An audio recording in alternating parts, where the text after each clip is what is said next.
When your cells lack energy, chronic health issues like arthritis, migraines, depression, obesity, or infertility start to surface. Ignore an energy deficiency too long, and you race towards serious illnesses like heart disease or Alzheimer's. But if you get your cells the energy they need and get yourself in a state of cell energy abundance, then your body knows how to prevent chronic health conditions. Sadly, only 6.8% of Americans find themselves in an energy surplus. After reading Good Energy by Dr. Casey Means, I'm on a quest to join that rare 6.8% of people whose cells operate at full power and protect against chronic disease.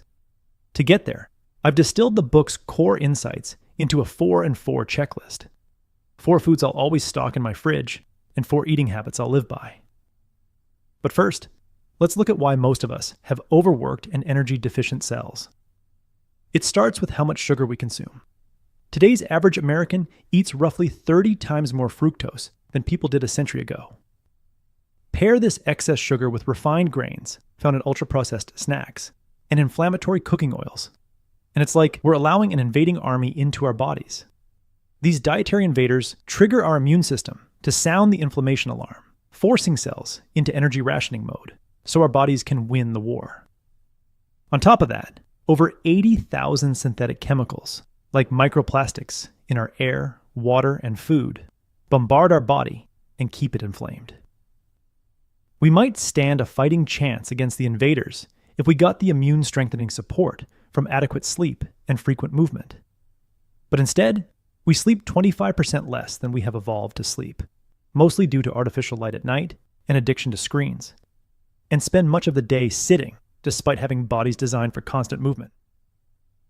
After working with thousands of patients and analyzing thousands of scientific studies, Dr. Casey Means identified 5 key health metrics that indicate whether you're losing the cellular energy war and are part of the 93.2% with bad energy. First, measure your waistline.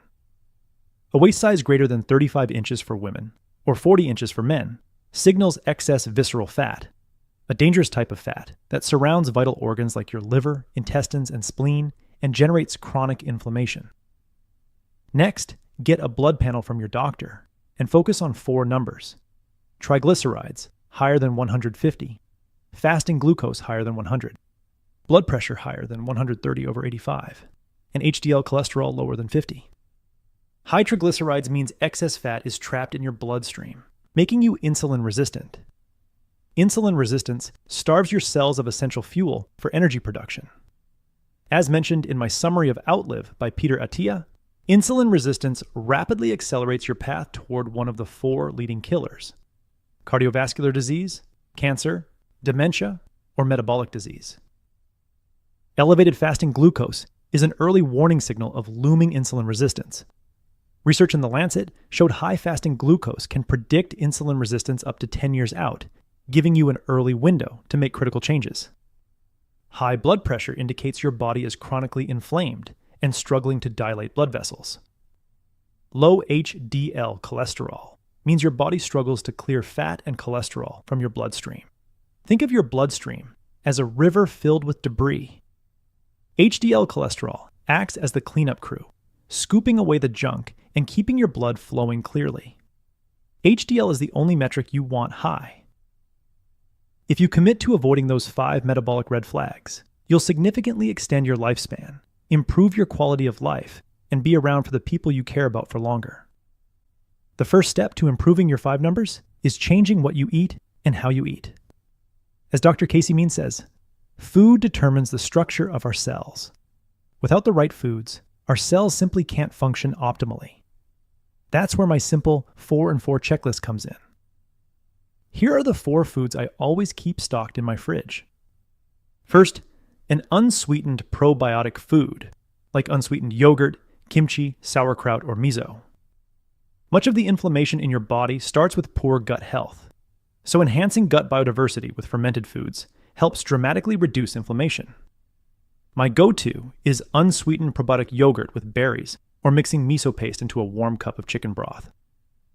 Dr. Casey Means likes sauerkraut on her eggs and stir fries. Essential food number 2. A cruciferous vegetable like broccoli, cauliflower, Brussels sprouts, or arugula.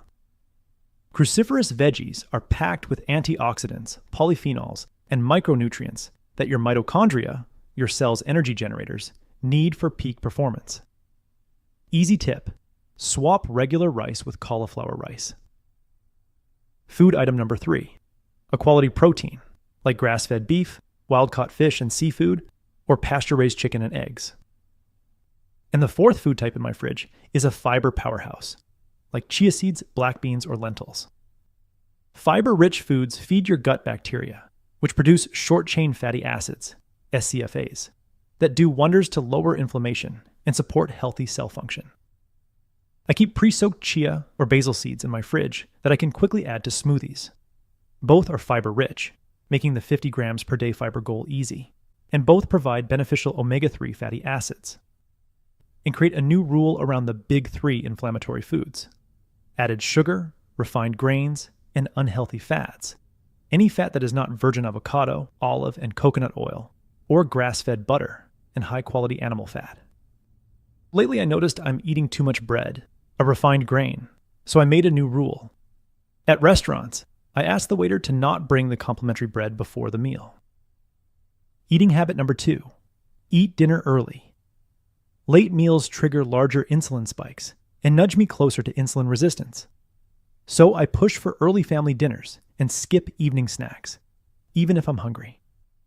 Going to bed slightly hungry improves sleep quality and leaves me feeling sharper the next morning.